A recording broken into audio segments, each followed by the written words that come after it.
Hello बच्चों, good evening to all of you. और आज की जो हमारी क्लास है वो बात होगी हमारी भारत और उसके संघ राज्य क्षेत्र पर, राइट। तो जो आज का टॉपिक हमारा टॉपिक है भारत और उसका संघ राज्य क्षेत्र। भारत और उसका संघ राज्य क्षेत्र। बच्चों, जो एक क्वेश्चन बनता है कि भारत क्या है, व्हाट इज इंडिया। तो भाई मैं बोलूं तो आप में से बहुत सारे लोग ये बात नहीं जानते होंगे कि भारत क्या है। आप में से अधिकांश लोग ये बोलेंगे कि भैया भारत एक देश है, लेकिन देश क्या है, किसे देश कहते हो, देश की परिभाषा क्या है, इंडिया क्या है, व्हाट इज इंडिया। तो बहुत सारी बातें हैं जो हमको यहां पे जाननी है कि इंडिया क्या है और हमें उस चीज को समझना है, राइट। तो इंडिया क्या है, इस बात को जानना है, इस बात को समझना है और हमें इस चीज को ध्यान में रख करके जो है काम करना है। ये थोड़ा सा माइक का सिस्टम फंस रहा है, वो देख रहे हैं हम लोग। तो बच्चों, भारत है क्या। जैसे आज से मैंने डिसाइड किया है कि किसी वीडियो में नो बकवास, सीधा काम की बात, टू द पॉइंट आते हैं, काम शुरू करते हैं।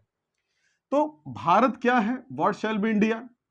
तो भैया जो भारत का संविधान है, भारत के संविधान में आमी बताना बेटा क्या है, जो भारत का संविधान है उस भारत के संविधान में कहा गया है आर्टिकल 1 में, जो अनुच्छेद 1 है,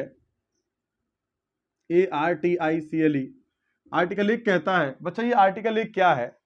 तो भैया देखो, हमारे देश में जो संविधान है उसका जो भी हमने उसके नियम बना रखे हैं, तो जो आप एक लेमन लैंग्वेज में कहें तो एक सामान्य व्यक्ति की बोलचाल की भाषा में कहें तो आर्टिकल होता है जो हमारे संविधान के नियम है। जैसे मोटे मोटे तौर पर मैं कहूं तो 395 नियम है, या आप कह सकते हो कि अनुच्छेद का मतलब कही गई बातें। तो 395 बातें जो हैं हमारे संविधान में क्रम पूर्वक कही गई हैं। तो उसी में जो पहली बात कही गई है, आर्टिकल 1 जो कहा गया है, उसमें कहा गया है कि भारत जो होगा, भारत राज्यों का संघ होगा। भारत राज्यों का जो भारत होगा, भारत राज्यों का संघ होगा। ये संघ होगा का मतलब क्या है, भारत राज्यों का संघ होगा।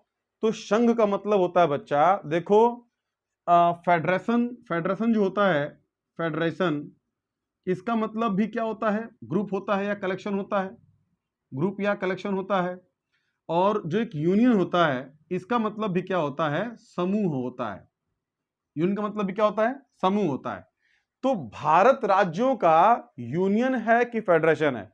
भैया आप हिंदी में कहते हो कि भारत राज्यों का संघ है, तो भारत राज्यों का यूनियन है कि फेडरेशन है। तो भैया ये यूनियन होगा। ये क्या होगा, भारत राज्यों का यूनियन होगा। फेडरेशन का मतलब भी ग्रुप है, यूनियन का मतलब भी समूह है, लेकिन भारत फेडरेशन नहीं है। India shall not be a federation, it shall be a union. Bharat राज्यों का संघ है, समूह है, तो इसका मतलब क्या, भारत राज्यों का यूनियन है। यूनियन क्यों भाई साहब, मान लीजिए कि जैसे ये एक इंडिया है, एक इंडिया क्या, मान लीजिए इंडिया इंडिया तो एक ही है, ये भारत है और आप देखोगे तो ये मान लीजिए अमेरिका है। तो भाई साहब जो भारत है ये वर्तमान में ये 28 राज्यों का समूह है। आप देखोगे तो 28 राज्य हैं, जैसे ये यूपी है, बिहार है, झारखंड है, पश्चिम बंगाल है, उड़ीसा है, तमिलनाडु है, और ऐसे ही कुल मिला के 28 राज्य हैं जिनको जोड़ करके भारत का गठन हुआ है, भारत का निर्माण हुआ है। और इसके साथ साथ जो है वर्तमान में 8 संघ राज्य क्षेत्र हैं। 8 क्या बच्चा, संघ राज्य क्षेत्र हैं। 8 संघ राज्य क्षेत्र हैं। तो 28 राज्य हैं और 8 संघ राज्य क्षेत्र हैं। ये संघ राज्य क्षेत्र क्या है, क्यों है, ये बने क्यों, इनकी आवश्यकता क्यों पड़ी, इस पर हम अभी बातचीत करेंगे। लेकिन अभी जो फिलहाल मुद्दा वो ये है, जो मुद्दा है वो ये है कि इंडिया है क्या, व्हाट इज इंडिया। और तो इंडिया का हम एक शब्दों में कहें तो राज्यों का जो समूह है वो इंडिया कहलाता है। राज्यों के समूह को हम क्या कहते हैं, इंडिया कहते हैं। जैसे कि अगर मान लीजिए यूपी में, जैसे आप यूपी की बात करोगे तो जैसे कि देवरिया है, गोंडा है, बलरामपुर है, बस्ती है, आपका गोरखपुर है और महाराजगंज है, और इस तरीके से बलिया है, या आप देखोगे तो देवरिया है। तो इन सभी जो जिले हैं, जब आप इन सभी जिलों को, ऐसे 75 जिले हैं, जब आप एक साथ देखते हो तो कहते हो कि भाई साहब ये जो है ये क्या है, एक ये राज्यों का एक राज्य है। उस राज्य का नाम क्या है, इंडिया। सॉरी, उस राज्य का नाम क्या है? यूपी। तो यूपी क्या है? तो यूपी राज्य कई जिलों का समूह है।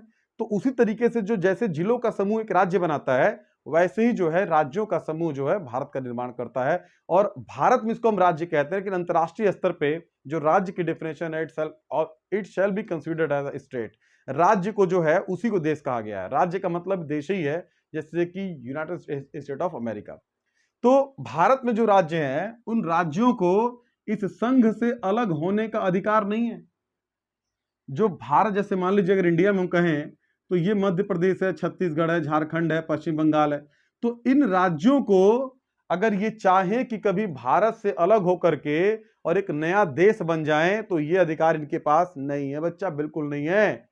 तो ये इनसे सेपरेट नहीं हो सकते राज्य, इसीलिए यूनियन है। इसीलिए क्या है ये यूनियन है। ये यूनियन है बच्चा। जैसे अभी इसके हम एग्जांपल और भी देंगे आपको, इसलिए ये यूनियन है। लेकिन आप जब यहां पर जाते हो अमेरिका में, तो अमेरिका 50 राज्यों का जो समूह है, तो आप देखो ये सभी राज्य हैं उसके, और इन राज्यों के पास बहुत सारी अथॉरिटी है, बहुत सारा अधिकार है। जैसे अमेरिका में केंद्रीय सरकार है, और केंद्रीय सरकार जो है, और वहां पे राज्य की सरकार है। तो जैसे भारत में भी केंद्रीय सरकार है और राज्य की सरकारें हैं, दोनों की शक्तियां बटी हुई हैं। लेकिन राज्य सरकारों को इतना अधिकार नहीं है भारत में कि वो राज्य सरकार केंद्र सरकार के ऊपर हावी हो जाए। भारत में शक्तियां बटी हुई हैं, भारत में पावर का डिस्ट्रीब्यूशन है। आप देखोगे तो जैसे राज्यों के पास जो है कुल मिला के वर्तमान में 62 विषय हैं जिस पर वह कानून बना सकते हैं। केंद्र सरकार के पास 100 विषय हैं। ये बिल्कुल सही बात है कि इनके पास 100 विषय जिस पर वो कानून बना सकते हैं। तो बच्चों, जो भारत में शक्तियां बटी हुई हैं, बिल्कुल सही बात है, राज्यों के पास ही पावर है। लेकिन अगर कहीं पर केंद्र सरकार और राज्य सरकार में क्लैश हो गया ना भैया, तो वरीयता किसको मिलेगी? तो वरीयता मिलेगी केंद्र सरकार को। केंद्र सरकार के द्वारा बनाई गई नीतियों को वरीयता मिलेगी। बच्चों, आप अगर यहां से आगे देखोगे, जैसे ये मान लो यूएसए है, तो यूएसए के जो राज्य हैं, इन राज्यों का अपना एक अलग संविधान है। सभी राज्यों का अपना एक अलग संविधान है, और प्लस यहां पर प्रत्येक राज्य की, जैसे एक राज्य एक राज्य एक राज्य है, तो हर राज्य की अपनी अलग नागरिकता है। अपनी अलग क्या बच्चा? नागरिकता है। तो हर राज्यों का एक अपना अलग संविधान है और हर राज्य की अपनी एक अलग नागरिकता है। तो इसीलिए वहां पर राज्यों को ज्यादा अथॉरिटी प्राप्त है, राज्यों को ज्यादा अधिकार प्राप्त है।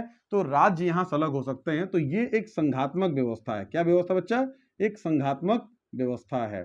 तो ये एक फेडरेशन होगा। अमेरिका क्या है? एक फेडरेशन। देखिए ये भी समूह है, लेकिन इस समूह में जो समूह के अंग हैं उनके पास ज्यादा अधिकार है, और भारत भी राज्यों का समूह है, लेकिन यहां पर राज्यों को ज्यादा अथॉरिटी, ज्यादा अधिकार प्राप्त नहीं है। क्या आप मेरी बात समझ रहे हो? क्या आपको मेरी बात क्लियर हुई कि नहीं क्लियर हुई? तो बच्चा, भारत क्या होगा? India shall be union of state, it shall not be a federation. तो संविधान, उसको मत छूना बेटा, वो हाथ चिपका लेगा वो, ठीक है? उसको बिल्कुल मत छूना। भारत क्या है? राज्यों का संघ है। भारत राज्यों का संघ है। And India shall be union of states. Bharat राज्यों का संघ होगा। अब दूसरी बात यह बच्चों कि जो भारत राज्यों का संघ है, तो ये कितने राज्य होंगे, इनको कौन तय करेगा? ये राज्य आए कहां से? ये राज्य बने कहां से? राज्य बनाया किसने? राज्यों की सीमा, मतलब कौन सा राज्य कितना बड़ा होगा, उसकी सीमा का निर्धारण किसने किया? किसने बताया कि राज्यों की सीमाएं क्या होंगी? और अगर मान लीजिए कि कभी भारत के अंदर, अगर एक पल के लिए मान लीजिए कि हम लोग जो है पाकिस्तान पर अटैक किए, और पाकिस्तान के बहुत सारे हिस्सों को हमने जीत के भारत में मिला लिया, तो क्या पाकिस्तान से प्राप्त हिस्सों को, जैसे मान लीजिए कराची पे जो है भारतीय झंडा जाके लग जाए, तो जो कराची जो होगा या पाकिस्तान का जो सिंध प्रांत होगा, तो उसका विलय भारत में हो जाएगा।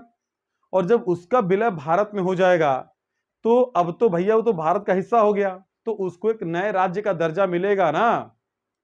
तो जैसे मान लीजिए अगर हम किसी दूसरे क्षेत्र के, दूसरे देश की जमीन को अगर अपने देश के सीमा के अंतर्गत ले आते हैं, तो उस देश की जमीन को भारतीय राज्य का दर्जा मिलेगा। लेकिन वो दर्जा देगा कौन?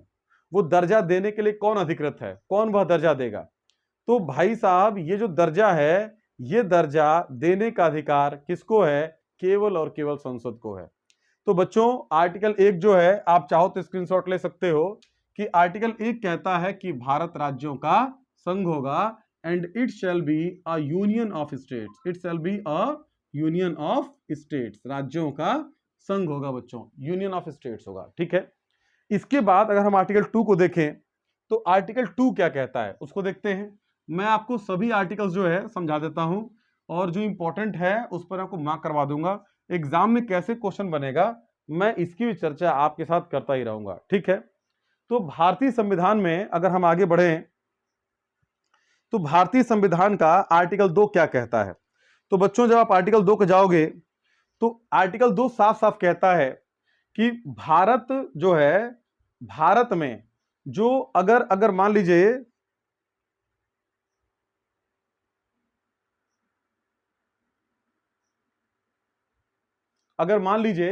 कि भारत के अंदर किसी नए राज्य का प्रवेश करना है, किसी नए राज्य को शामिल करना है, तो ये शक्ति जैसे किसी राज्य के नाम में परिवर्तन करना हो, किसी राज्य की सीमा क्षेत्र को बढ़ाना हो, किसी राज्य के किसी भारतीय क्षेत्र में किसी नए राज्य को शामिल करना हो, तो अगर किसी नए राज्य को शामिल करना हो, किसी भारतीय सीमा क्षेत्र को बढ़ाना हो, या इसके अलावा जो है अगर भारत का झंडा है किसी अन्य देश की जमीन पर लग जाता है, तो इसको जो है संसद विधि बना करके उस क्षेत्र को भारतीय राज्य क्षेत्र में शामिल कर सकती है।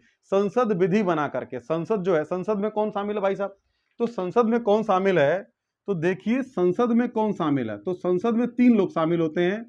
पहला है लोकसभा, दूसरा है राज्यसभा और जो तीसरा होगा वो होगा राष्ट्रपति। इन तीनों लोगों को सामूहिक रूप से हम क्या कहते हैं, संसद कहते हैं।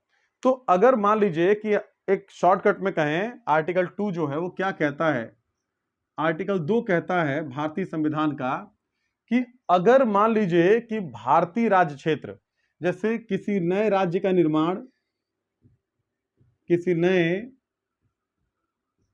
राज्य का निर्माण राज्य के नाम में,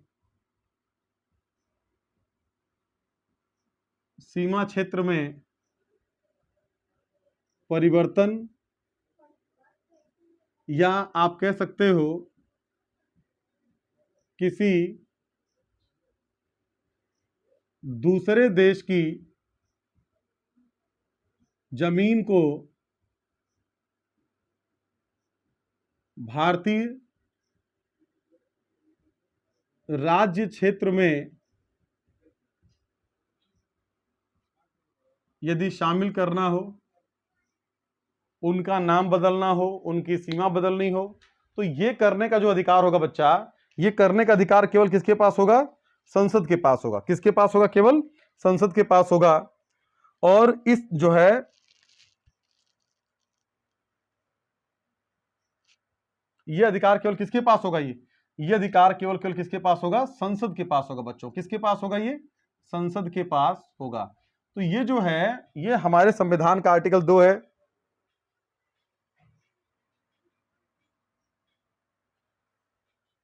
आर्टिकल 3 कहता है,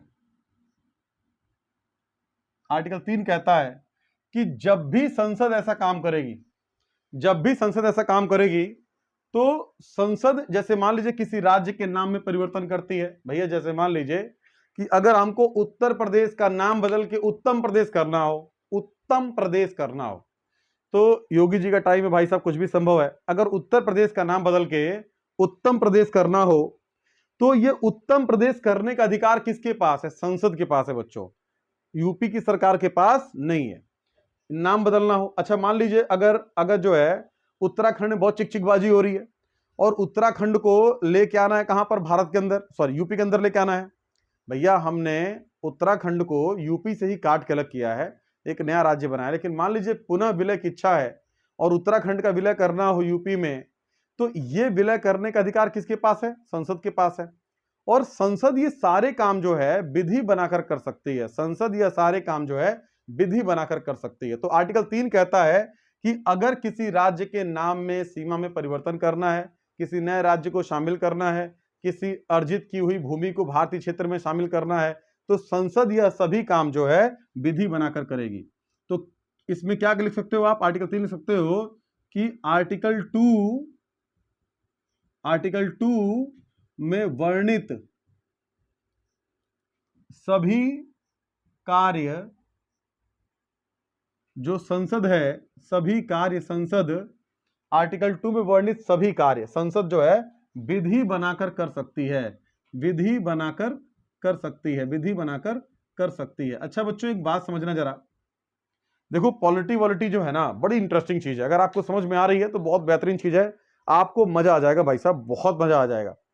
अगर मान लीजिए कि संसद जो है हमारी, संसद अगर वो किसी राज्य के नाम में परिवर्तन करती है, या जैसे कि एग्जांपल ले लेते हैं, आपको पता है कि 2 जून 2014 को तेलंगाना राज्य का गठन हुआ था। और तेलंगाना राज्य जो है, जैसे अगर एक हम शॉर्टकट देखें मैप पे, तो जैसे कि ये आपको गुजरात का सेक्शन है ये वाला, तो यहां पर जो बच्चों ये जो क्षेत्र, ये वाला क्षेत्र, ये क्षेत्र था आंध्र प्रदेश। आपको दिख रहा है कि नहीं दिख रहा है? जो ये क्षेत्र है ये आंध्र प्रदेश है, जो ये क्षेत्र है ये आंध्र प्रदेश है। और आपको पता है कि इतने हिस्से में काट करके तेलंगाना का निर्माण किया जाना था, तेलंगाना को बनाया जाना था। तो जो तेलंगाना को बनाया जाना था, तो ये तेलंगाना को बनाया किसने? संसद ने बनाया। संसद नहीं बनाया तेलंगाना राज्य, लेकिन तेलंगाना बनाने के लिए अगर संसद ने बनाया है, तो क्या संसद को किसी नए राज्य को बनाने के लिए क्या स्पेशल मेजोरिटी की जरूरत पड़ेगी, विशेष बहुमत की जरूरत पड़ेगी? अच्छा, पहली बात मैं आपको ये बात यहां से ये मैं इसलिए समझाना चाहता हूं कि संसद जब भी कोई नए राज्य का निर्माण करती है, किसी दूसरे क्षेत्र को भारतीय क्षेत्र में शामिल करती है, या किसी राज्य के नाम में परिवर्तन करती है, या अगर मान लीजिए कि किसी जो है 2 राज्यों को मिलाकर के नए राज्य को बनाती है, या कोई भी ऐसा काम करती है, तो इसके लिए संसद को साधारण बहुमत की जरूरत पड़ती है। बच्चों मैंने कहा क्या? साधारण बहुमत की जरूरत पड़ती है। अब मुद्दा यह है कि साधारण बहुमत क्या होता है, किसे कहते हैं साधारण बहुमत? तो देखो भाई साहब, संसद में कोई भी काम होगा, संसद में कोई भी काम होगा तो वो बहुमत के द्वारा होता है, बहुमत के द्वारा। अगर बिल पास हुआ तो वह बिल बनेगा, कानून बनेगा, और अगर बिल पास नहीं हुआ तो वो कानून नहीं बन सकता है। संसद में बिल का पास होना सबसे ज्यादा जरूरी है, और दोनों सदनों से जब बिल पास हो जाएगा और राष्ट्रपति उस पर अपना साइन कर देंगे तो वो कानून बन जाएगा भाई साहब। क्या बन जाएगा? वो कानून बन जाएगा। तो देश में जो कानून बनने की प्रक्रिया है वो कुछ इस तरीके से है। अब क्या है सिंपल मेजोरिटी, क्या है स्पेशल मेजोरिटी? बहुत से बच्चों को इस बात में ही कंफ्यूजन है। अगर आप कहें तो मैं अभी बता दूं, और आप नहीं कहते हैं तो मैं आगे इस पे चर्चा करूंगा। जैसे राष्ट्रपति पर जब महाभियोग चलता है तो वहां पर स्पेशल मेजोरिटी की जरूरत पड़ती है, लेकिन मैं जानता हूं कि आप चाहते हो कि मैं अभी बता दूं, क्योंकि आप कोई काम उधार में नहीं करना चाहते। भैया जो है लाओ तुरंत खा पी ले, सब साइड कर दें, मतलब कि कोई काम जो है देर नहीं होना चाहिए। तो आप चाहते हो कि मैं आपको एक चीज समझा दूं, जरा एक घूंट जिंदगी की ले लूं, फिर बातचीत करते हैं।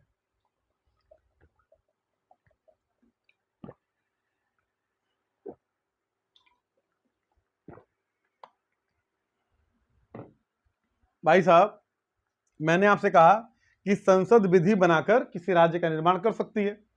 मैं आपको अपनी तरफ से एक बात बता रहा हूं कि संसद सिंपल मेजोरिटी से, साधारण बहुमत से उस काम को करेगी। अभी सिंपल मेजोरिटी क्या है समझना है इस बात को, इसको आप स्क्रीनशॉट ले लो, फिर जो है हम लोग आगे बढ़ जाते हैं। ओके गाइस, देखो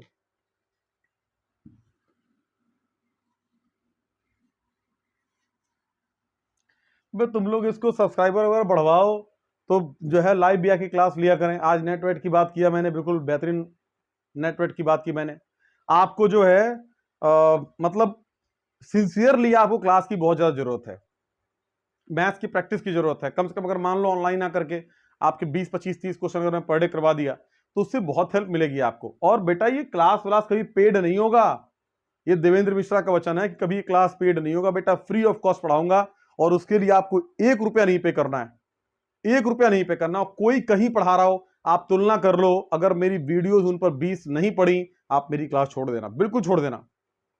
मैं आपसे क्या कह रहा था अभी मैं आपसे कह रहा था कि जो संसद है वो साधारण बहुमत से कोई भी राज्य के निर्माण को करती है। तो साधारण बहुमत क्या होता है? साधारण बहुमत क्या होता है, समझिए इस बात को। जैसे मान लीजिए कि ये संसद है, तो भाई साहब जो संसद है तो इसके दो सदन है। ये क्या है? लोकसभा। ये क्या है? लोकसभा। और ये क्या है? राज्यसभा।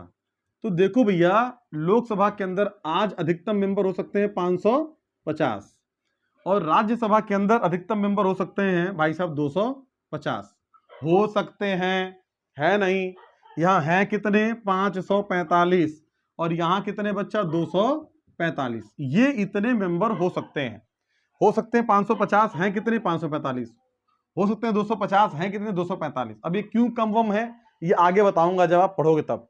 अब भैया एक बात बताओ कि जैसे ये हमारी संसद है तो इसकी जो जो जो ये राज्यसभा है ये तो स्थायी सदन है।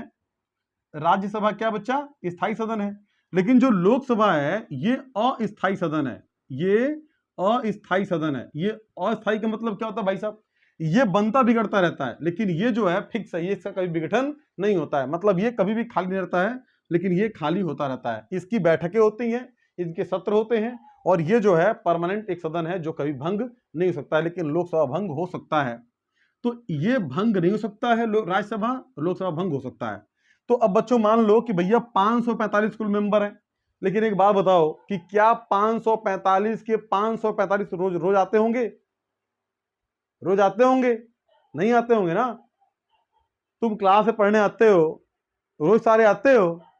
नहीं आते हो ना। क्या बोलते हो कि सर आज हमारे यहाँ रोपनिया हो रहा है निहुर निहुर के, और कहते हो कि सर हमारे यहाँ आज गेहूं कट रहा है, धान कट रहा है, शादी हो रही है। सर हद तो तब हो गई जब बच्चे कहते हैं कि सर हमारी भैंस ने पढ़िया दिया है, पढ़वा दिया है। अरे यार, पढ़िया पढ़वा दिया है, अरे भाई ठीक है, मानता हूं इंपॉर्टेंट है भैंस के लिए, लेकिन तुम उसके लिए क्लास छोड़ दोगे यार?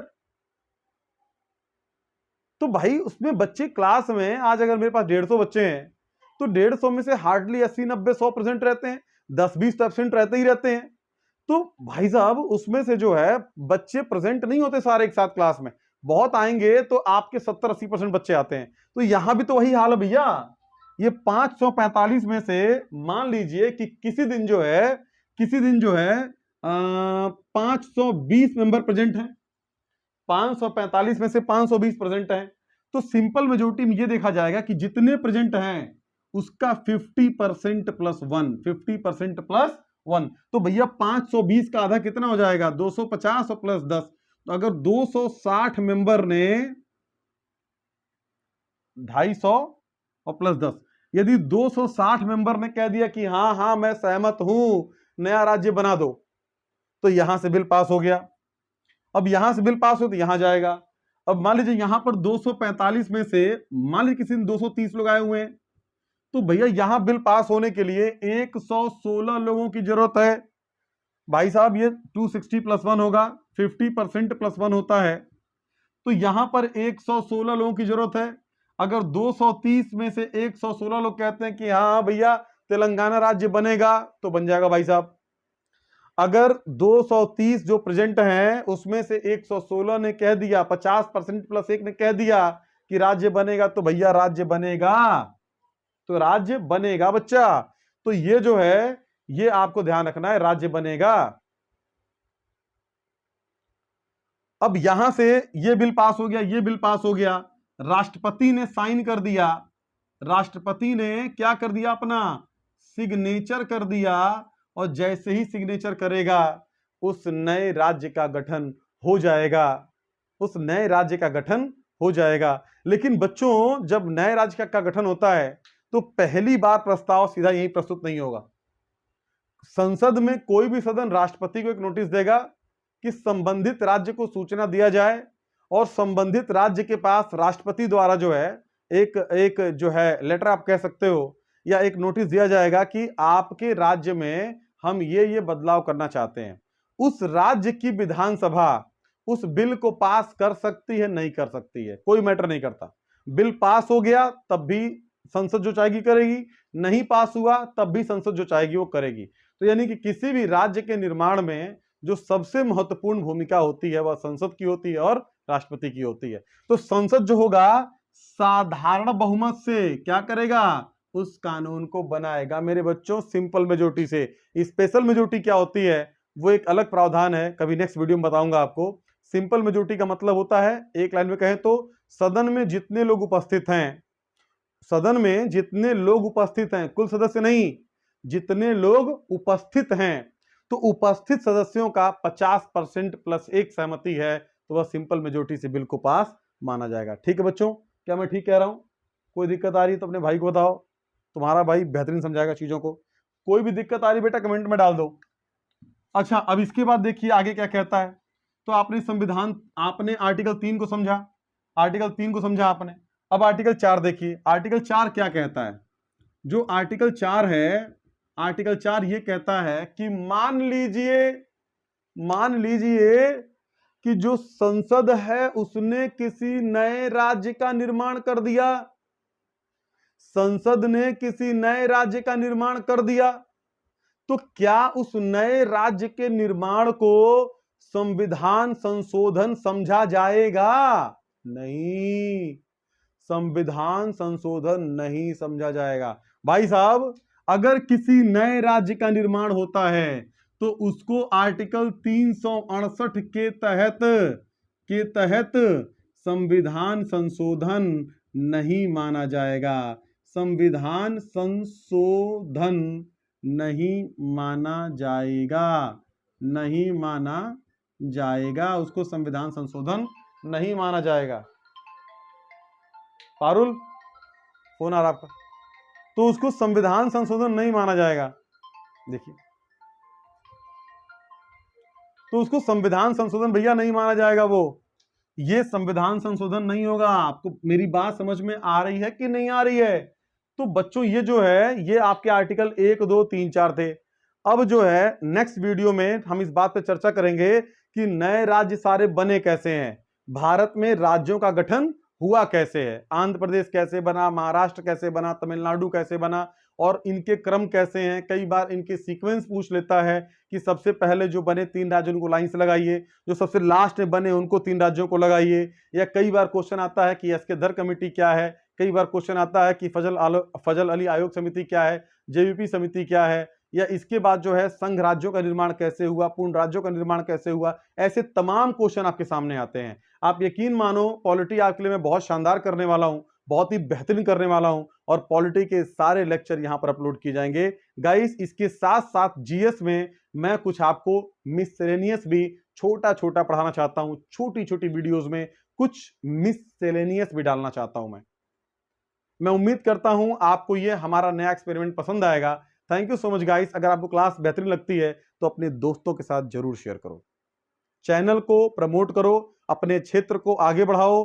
भैया अपना पैसा, अपनी एनर्जी कहीं बाहर क्यों भेजना, वो पहले ही डेवलप्ड हैं। आप अगर किसी अन्य चैनल का पेड कोर्स ले रहे हो आप, तो आप अपने क्षेत्र के पैसे को दूसरी तरफ भेज रहे हो, पश्चिम में डाल रहे हो, जो कि पहले से वो डेवलप हैं, पहले से ही बहुत आगे हैं वो लोग। समझिए इस बात को। Thank you so much.